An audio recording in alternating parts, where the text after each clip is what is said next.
Hi, I'm Tom Needham. Welcome to Sounds, where we explore the world of music, film, television, and the cultural stories that shape our lives. Today, we're thrilled to welcome a special guest who embodies the magic of nostalgia and the power of storytelling. Author, actor, and pop culture historian Herbie J. Pilato.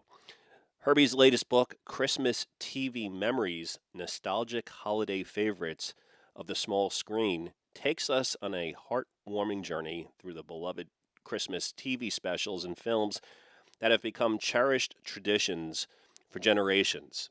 From Rudolph and the Island of Misfit Toys to Linus's timeless Christmas message in A Charlie Brown Christmas, Herbie captures the essence of what makes these moments resonate with us year after year.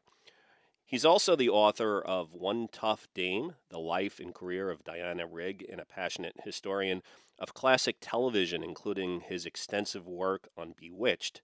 Today, we'll discuss his inspirations, his thoughts on the enduring appeal of holiday classics, and why these stories remain an integral part of our collective holiday experience. Herbie, thank you so much for joining us today on Sounds. Thank you, Tom, for having me, and happy holidays to you and everyone listening. And Yeah, happy yeah. holidays. I'm a big fan of holiday specials, and I was very excited to read your book, which is excellent. What inspired you in the first place to make this book? Well, I wrote a book a couple years ago called "The 12 Best Secrets of Christmas," which was about my Christmas memories of growing up in Rochester, New York, and I mainstreamed it for everybody, but they were personal memories. So I thought it was time to do like a flip on that and do something that was more mainstream for everyone that would also be relatable on a personal basis. Everybody loves Christmas, and TV specials meant so much to so many. So it was just time for this book. It really was, and I guess the older you are, the more memories you have of particular specials. Tell me what some of the most important early TV specials were that had an impact on you personally. Well, I'd have to say Rudolph the Red-Nosed Reindeer. I mean, that really that always ignited the Christmas time, Christmas period for me as a kid. I remember when that special came out, I was like, okay, Dad, Mom, we got to put up the tree. It's time to put up the tree. So, and I think that special too, which by the way, this year has just celebrated its 60th anniversary return to NBC, resonated with a lot of people who felt, I don't know, bullied. I mean, I was bullied as a kid. I kind of identified with Rudolph. So there was just so much going on with that special as far as animated specials go. It really is, I think, perhaps like the classic of the genre. What are some of the elements of Rudolph that really make it stand out and stand the test of time? Well, it's a great love story, first of all. I mean, there's so much love all the way around. Rudolph and Clarice, his little girlfriend Doe there, how Santa even makes a mistake and he realizes by the end that he was wrong in judging Rudolph for his shiny nose.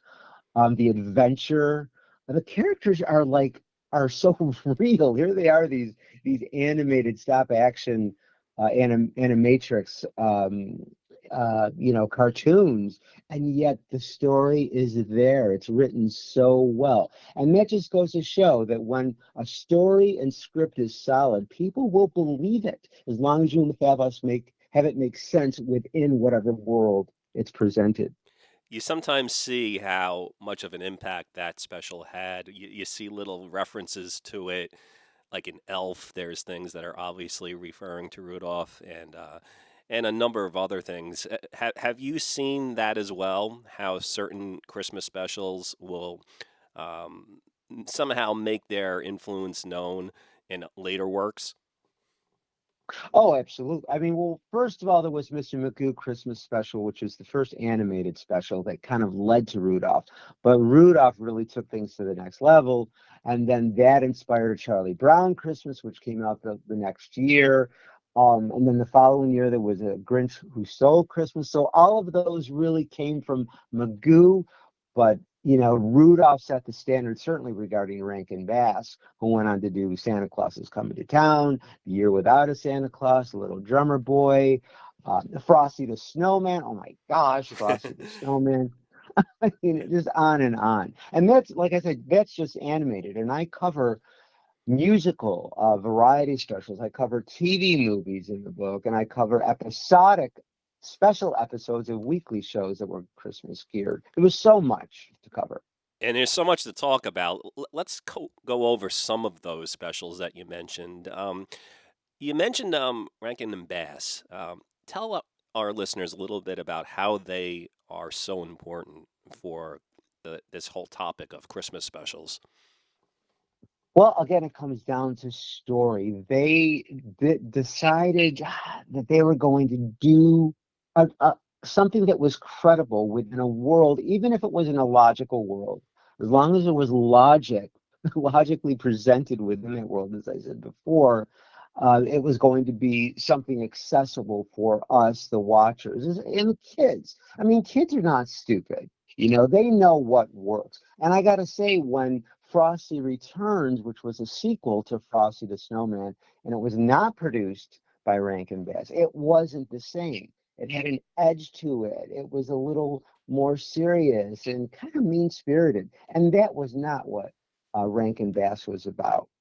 I'm so glad that you actually mentioned that, and I read that in your book, and I was all ready to pull that out because I've had debates about that Frosty remake, and I feel the same way that you do. The one with John Goodman you're referring to, correct?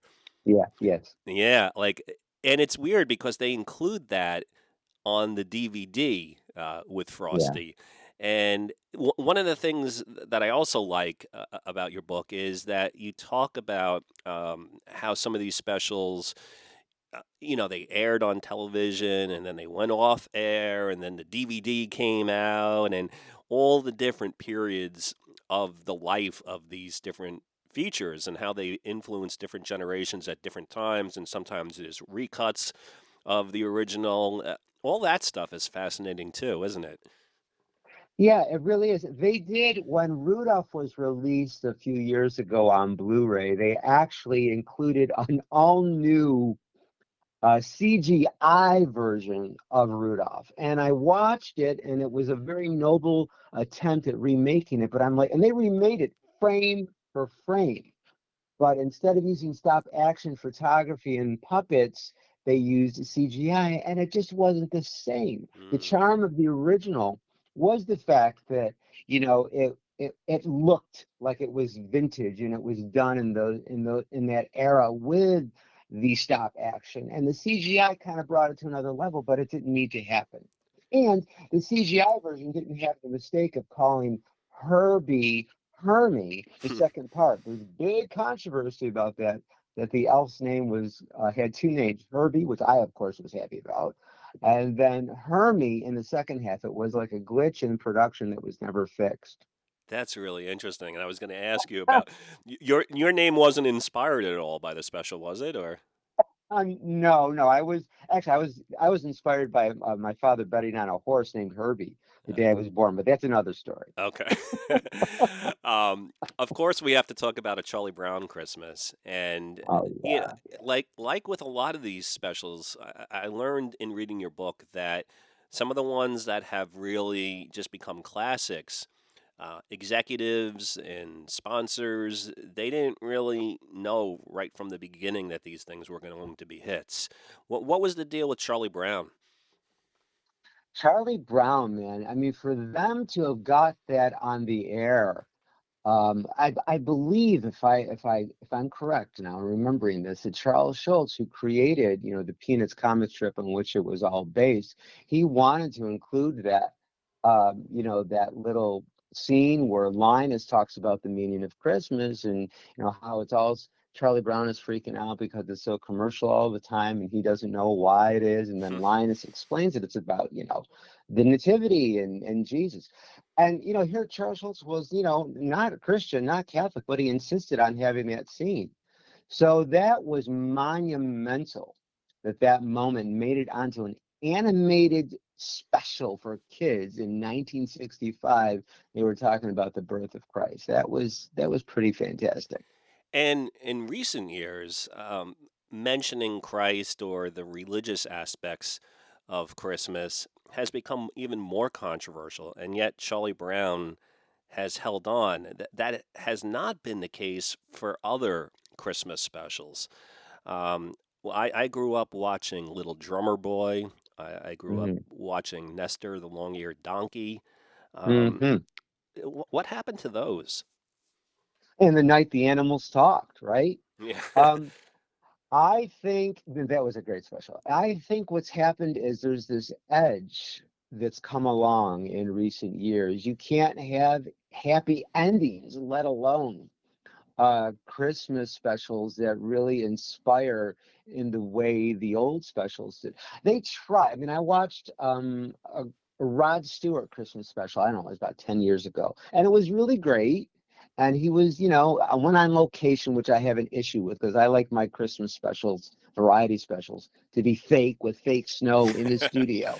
I don't like the location things.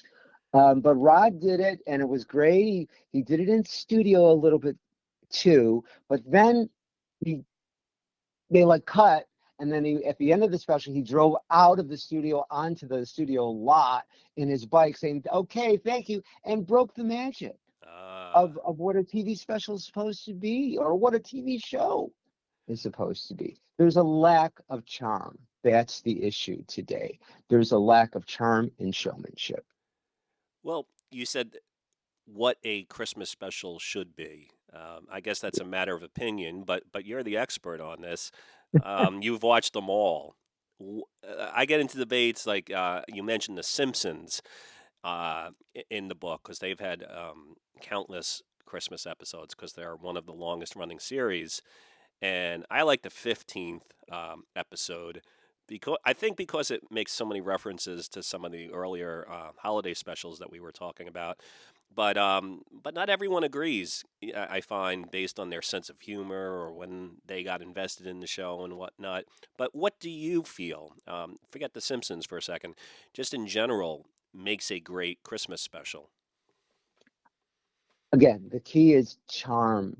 The key is likability. That makes a great TV show in general, those two things. But when it comes to Christmas, people are looking for escape. People are looking for magic. People are looking for to feel good.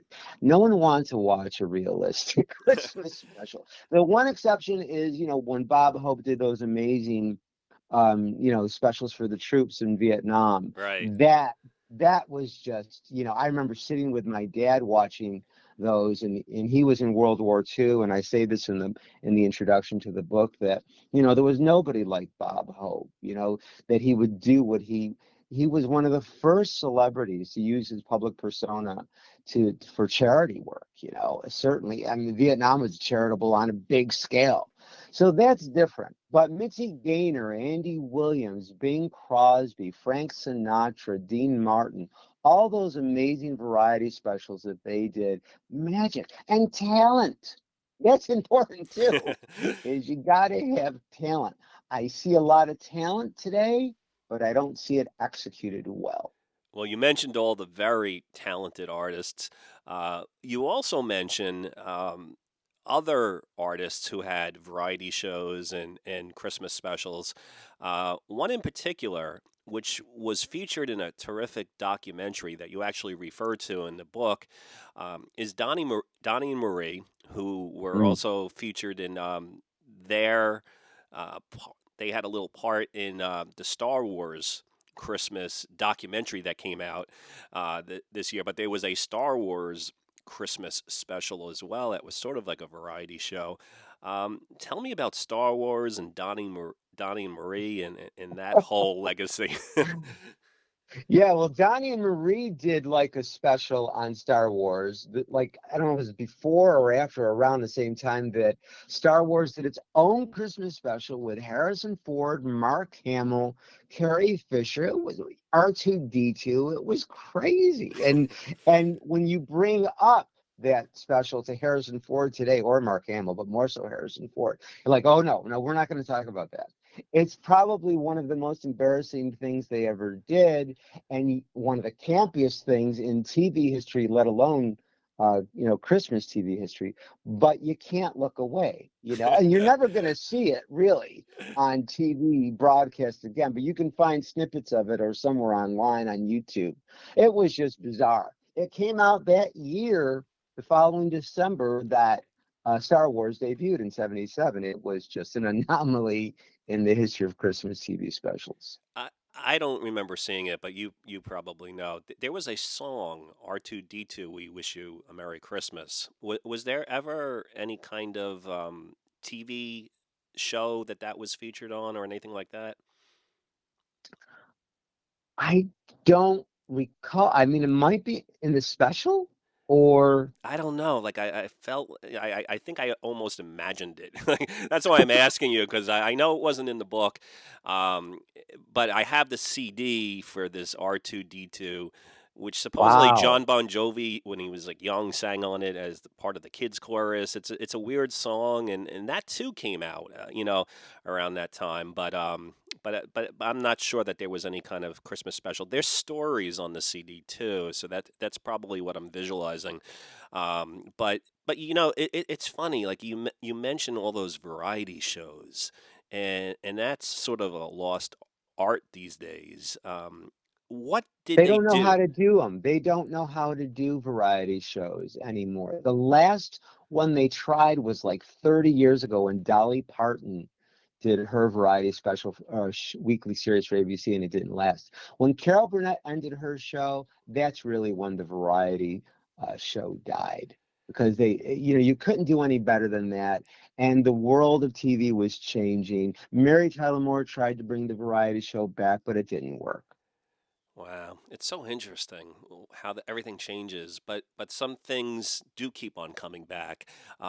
You go over a lot of episodes of regular TV shows, and certain episodes that had their Christmas episode or whatnot rise above the others, and they almost become like classics that you can watch independently. For me personally, I always loved the very first Brady Bunch Christmas special, which I still watch it to this day because I feel like it's very genuine and kind of quirky, but it's nothing compared to what you write about in your book, which is that many years later, they actually had a very Brady Christmas, which references that first episode. But maybe you could tell our listeners about that whole extravaganza.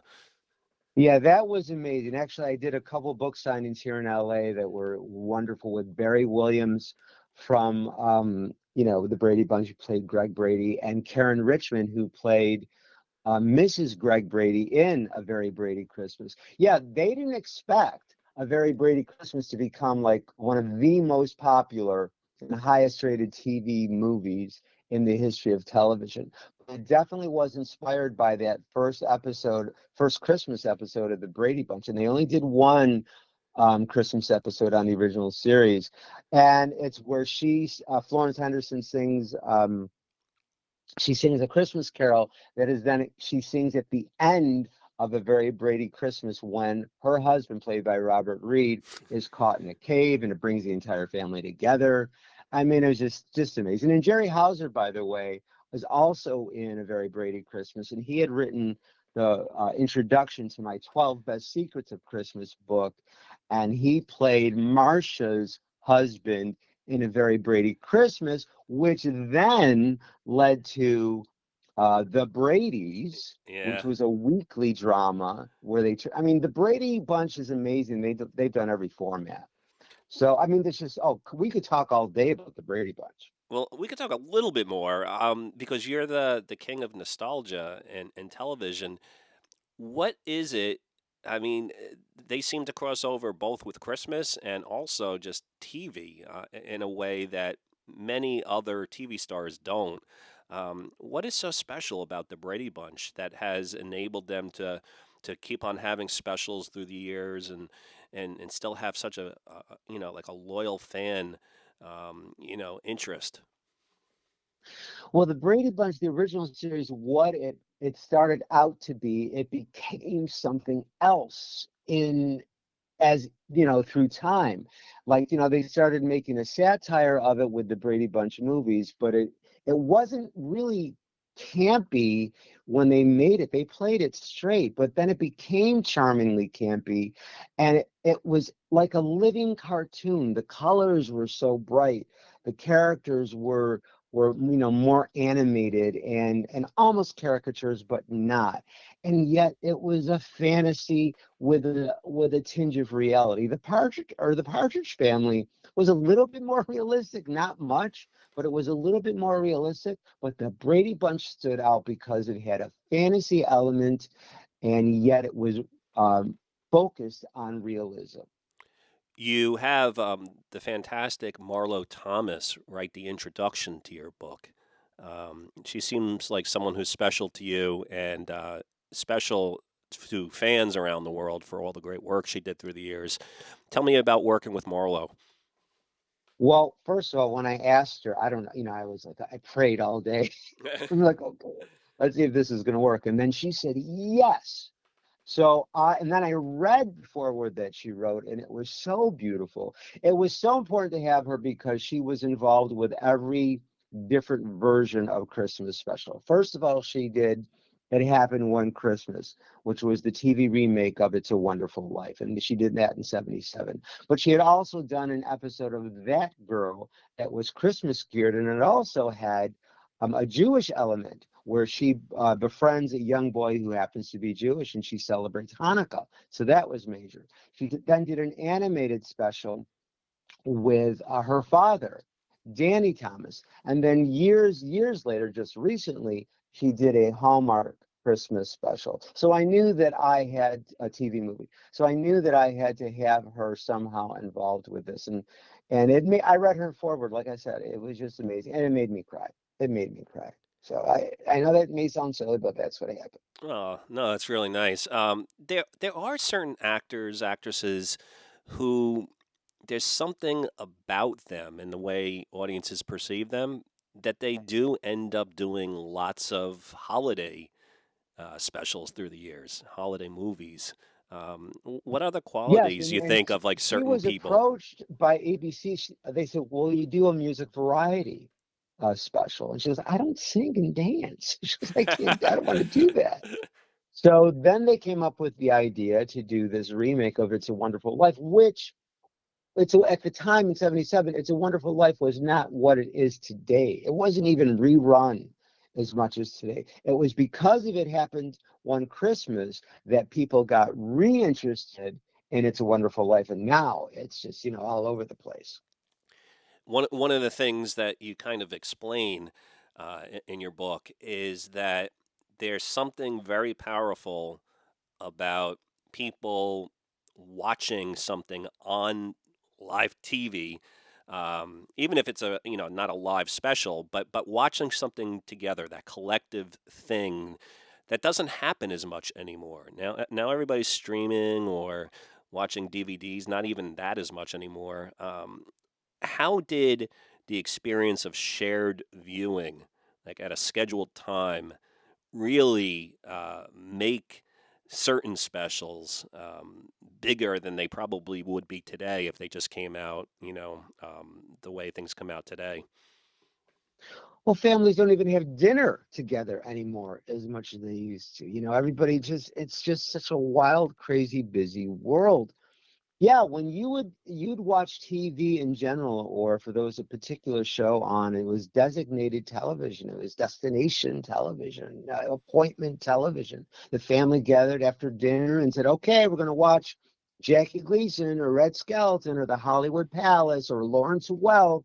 Or the King family's on tonight with the new Christmas special, and you made sure that you got everything done that you needed to do, and that everybody was going to sit around that TV, and the TV became part of the family. I mean, I grew up in a big Italian family in Rochester, New York, and both my mother and father had like countless brothers and sisters. So there was a party almost every night, and our house was the house. And at Christmas time, Christmas Eve, we had 60 people over, in a living room, in a kitchen that could not fit that. But it was about family. You don't see that today because everybody's working 24 hours to pay the rent in LA or wherever else it is outrageous. And the the cost of living is so high, so everybody's out there working, but we're missing a lot of family time, and we really have to get back on track with that. That's so true. You know, one thing that people still do hear a lot of are Christmas songs on the radio or on Spotify or wherever they listen to music. And another great thing that your book does is it reminds people of the history of where some of these songs that they know, but they don't know that it came from a TV special. And for example, tell our listeners about David Bowie and Bing Crosby and how that song came to be.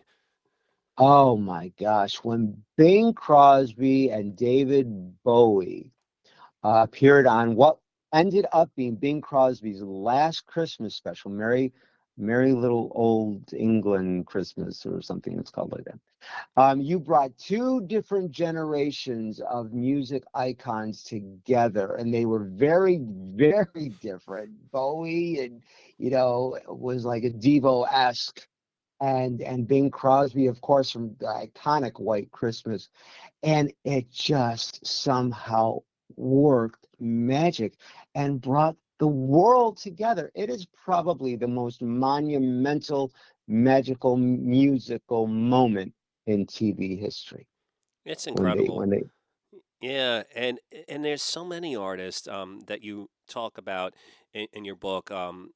You know, we listen to their music today, John Denver, the Carpenters, but they had major Christmas specials. Can you tell us a little bit about those? Yes, and John Denver was one of the few, like Julie Andrews and Perry Como, who did the on location thing, a Rocky Mountain Christmas High or whatever it was called. And Julie Andrews, went into the mountains and celebrated Sound of Music because Sound of Music, even though it wasn't a TV movie or a Christmas movie, it was infested with the spirit of Christmas. So Julie Andrews herself, and My Favorite Things, that beautiful song that's infested with the spirit of Christmas. So they automatically needed to do Christmas specials, and the Carpenters and the magic of Karen's amazing voice. Oh my goodness. It's just those people were born not just for music, but for Christmas. You said before that you don't like the holiday specials that are on location, that they should be in a studio. I should have asked you then, but but why do you feel so strongly about that? Again, it has to do with reality, and that we don't want reality. At least I don't want reality at Christmas. I want to see the fake snow coming down. I want to see the fake curbs on the fake streets with the fake lampposts and the fake lighting, and everybody pretending that they're shivering when that fake snow comes down, and recording, the music and singing the music. You do a live location Christmas special in the Rocky Mountains. Come on, where's the orchestra? At least you can pretend, even if they pre-record it for the studio specials. At least you can pretend that the music is maybe there. When you go on location, it's like no. And this is separate from musicals, because I know musicals like Grease and all the MGM musicals have their own special thing, but I'm not talking about that. Christmas TV specials belong in a studio, so it gives an element of coziness, which the TV is in general cozy as opposed to the big screen. So it's all about coziness and entertainment, escapism, and fantasy, and that is what it can be created in a studio. You bring anything on location, it automatically loses the fantasy aspect. Well, if somebody's feeling like Charlie Brown right now and they're just not feeling the spirit of the holidays, and you could recommend, and it could be obscure, it doesn't have to be the most popular, whatever you want to recommend, can you give us three titles that you feel if people go out and they watch these three things, it'll put them in the spirit of the holiday Oh my season? gosh. Yes, I'm gonna say I'm gonna go to TV movies with that. Um, The House Without a Christmas Tree, starring Lisa Lucas, Jason Robards, and Mildred Netwick, is just an amazing little film that was videotaped in 1972. Home for Christmas, Father Knows Best, the reunion movie, the 1977 reunion movie of Father Knows Best, the series. The Waltons, The Homecoming, which really was a backdoor pilot for the Walton series. Those three TV movies, as well as Bewitched, Sisters at Heart, where Tabitha befriends an African American girl and they're bullied for wanting to be sisters because they don't look alike. That is goes to the essence of not just Bewitched, but excuse me, but Christmas specials or weekly Christmas episodes of weekly shows. Okay, everybody, that's your required homework. Go out and check those out. And also, you want to look for Herbie's book, Christmas TV Memories Nostalgic Holiday Favorites of the Small Screen. Herbie, where can people go to learn more about your book or to buy it? Yes, it's available on Amazon.com, BarnesandNoble.com. You can contact me through Facebook, Instagram, Blue Sky, Twitter, X, whatever it's called now. I'm all over the place. And you could also, the companion piece really is really the 12 Best Secrets of Christmas. I think people will enjoy that as well. Well, Herbie, I want to thank you so much for coming on the program. I really enjoyed this conversation, and let's definitely talk again because you have so much knowledge about a lot of TV history and other things. I want to wish you a Merry Christmas, and everybody check out the book. Thank you, Tom. Merry Christmas, everybody. Take it easy. Bye bye.